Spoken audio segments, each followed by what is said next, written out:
The hangers are still swinging in my wardrobe, and all my clothes are scattered around the room. I'm stood in the doorway trying to make sense of the situation.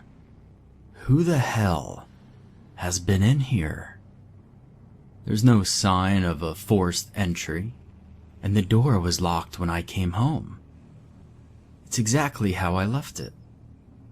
I also live alone and I don't have any pets. Moreover, the hangers are moving as if my clothes had been ripped off them just a few moments ago.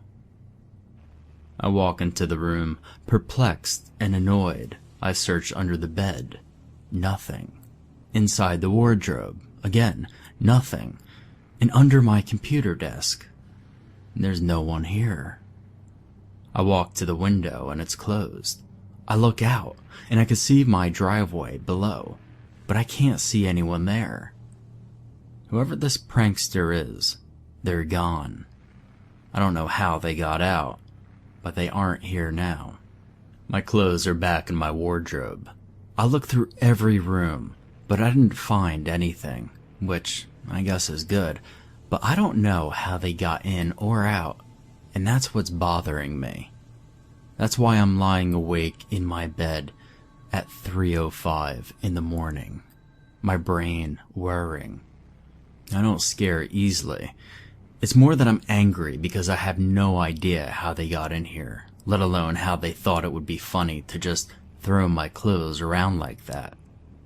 At least a robbery is straightforward. It's not hard to understand why someone would break into a house and steal a TV or whatever, but this is different. It's like a bunch of kids got overexcited and started chucking clothes at each other or something. I roll over and something cracks loudly. Probably my back.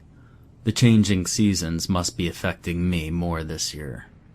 Maybe I'm getting old. I wake for work as usual, get dressed in my nicely creased clothes, and head out. I'm in the driveway with my keys in hand, my mind still buzzing from yesterday's weirdness, when I feel a strange tingle in the back of my neck. I turn and look up, and there, stood in my window, looking down at me, is a naked man. Well, I say man, it could just as easily be a woman. I can't see any genitals. It just stood there, looking down at me, naked and bald. Their skin is a faded yellow color. It's weird. It looks too tight almost, and I could see every one of its ribs and every bone in its thin, skinny frame. The face is gaunt like a skeleton with hollow cheeks and eyes that are sunken into black sockets. And as I stand, bewildered, staring up at the thing in my bedroom, it lifts its bony hand in a wave. But it's not right. They must have arthritis or something because their hand is moving in quick, stiff jerks, like the joints are seized. No, that's not right. It's more like they're broken, and the wrist is bent at an impossible angle, and it seems to snap from side to side. 2 waves. Then it drops its hand down in that jerky way, turns, and walks back into my room, moving like a man would on broken legs. I stand for a moment longer, then turn and run back into the house. So this is the Joker, the one who decided to throw my clothes around yesterday. They didn't leave. They were still in the house somewhere. Must have gotten past me when I opened the bedroom door. I ran upstairs, the bedroom door is shut, and I bang it open only to find my room empty, with everything just as I left it. I search again more thoroughly. There's nothing.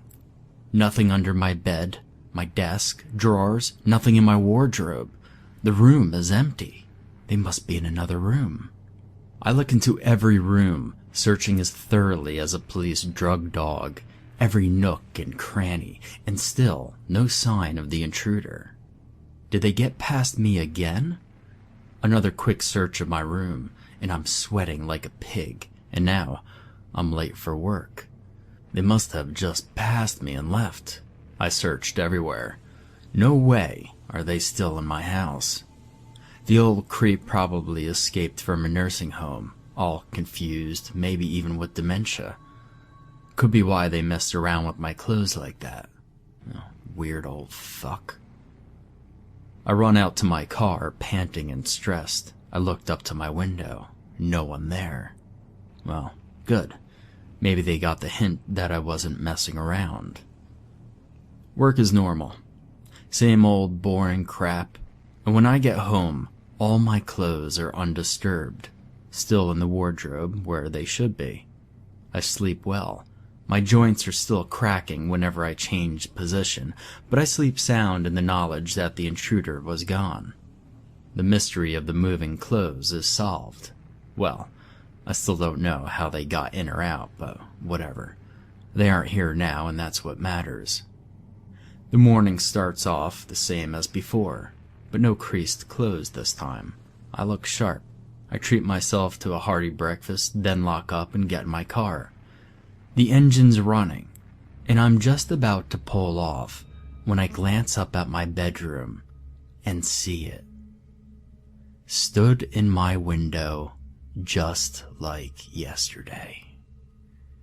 It grins at me, and its grin spreads across its face in the same convulsive way that its arm moved, as if it was being manipulated by some manic puppeteer. Its lips crack as it smiles wider, like a mannequin with a frozen expression gone horribly wrong. I stare back and feel a rage bubble up inside me. The fucking thing is grinning at me. Like an obnoxious child, I rip my keys out of the ignition and storm into the house, locking the door behind me. They aren't gonna get out this time. I tear my house apart, pulling all the furniture away from the walls, swearing under my breath as I go. I move everything out of place, leaving nothing untouched, one room after the other, starting with my bedroom. Somewhere, amidst the swearing and searching, I call work, tell them I'm ill, and I probably won't be in today. I've got a chest infection, which is pretty convincing since I'm panting so hard between words. I put the phone down and continue with the hunt, and I search all day. Nothing. No one. Zip. No sign of anyone ever being here. But they were here. I sleep restlessly, nightmares of figures standing over me, creeping out the walls and floors.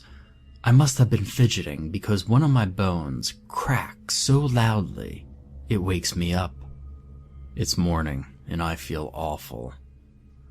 I get up, but I don't get dressed. I just put my dressing gown on and sit at the kitchen table, running the last few days' events through my mind.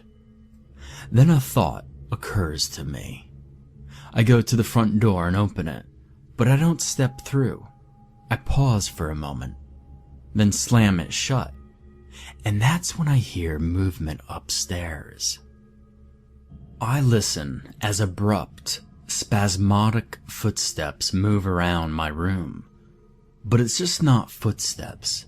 There's a strange shuffling sound, like something moving unsteadily on both hands and feet. Then, the noises stop. I sneak out of the kitchen and up the stairs, breathing shakily. They're here. They were here all along, in my fucking bedroom. I approach the closed bedroom door, take a breath, ready to confront the sneaky bastard. My hand grips the round handle. I turn it, but just as the door begins to open, I hear sudden loud thumps and snaps.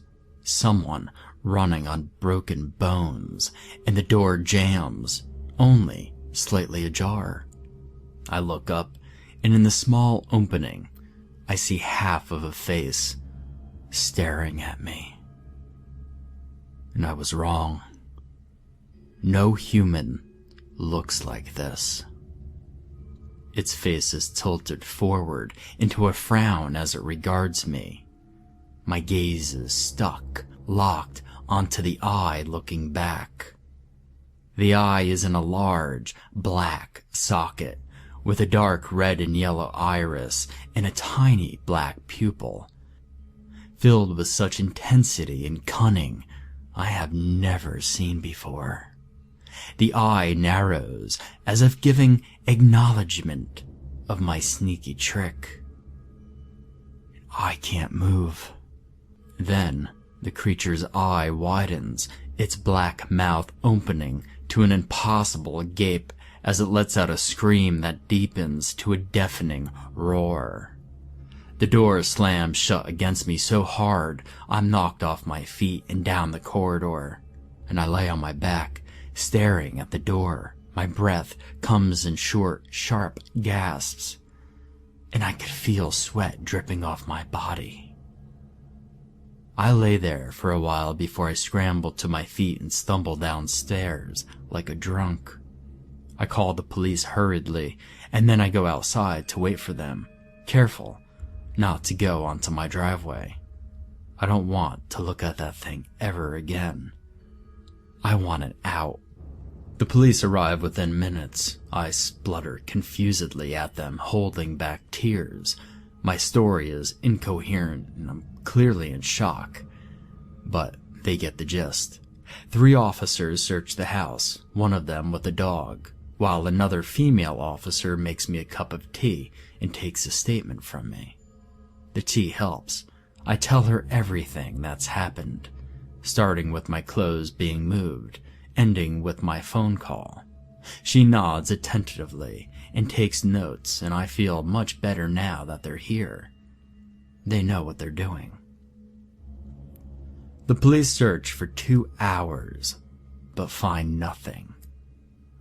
They suggest that maybe I missed something, some hidden corner that I hadn't looked in, but their presence would almost certainly have scared anyone off. And there definitely isn't anyone else in the house. I started to feel stupid, and all thoughts of creatures and strange things dissolved in my mind as I returned to my senses. It was just an old man, scared and confused. I thank the officers, apologizing profusely for wasting their time. They leave and I sigh, annoyed at myself for getting so carried away. I get dressed and decided to do some gardening. I look up at my bedroom window often, nothing there. The police would have found whoever it was, if they were still here. They're professionals after all, whereas I'm just an amateur.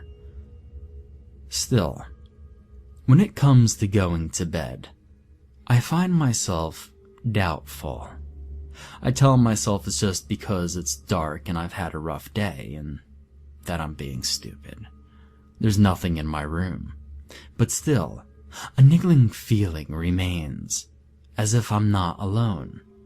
I decided to take my mattress downstairs and sleep in the kitchen. I feel better. So here I lie, on my mattress next to the oven. I can't hear anything moving upstairs, but to be honest, I'm trying not to think about it.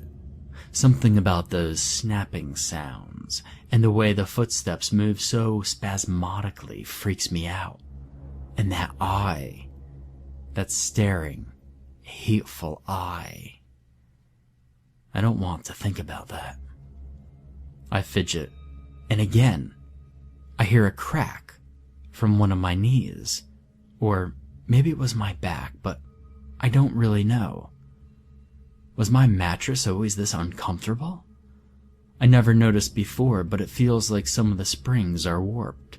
I could feel bumps pressing into me. I roll onto my side with my head under the pillow and my ear pressed against the mattress. As I move, I hear another snap, and it feels like something gives way underneath me slightly. A broken spring? But it didn't feel like that. It felt hard and rigid, and it went suddenly, as if it was seized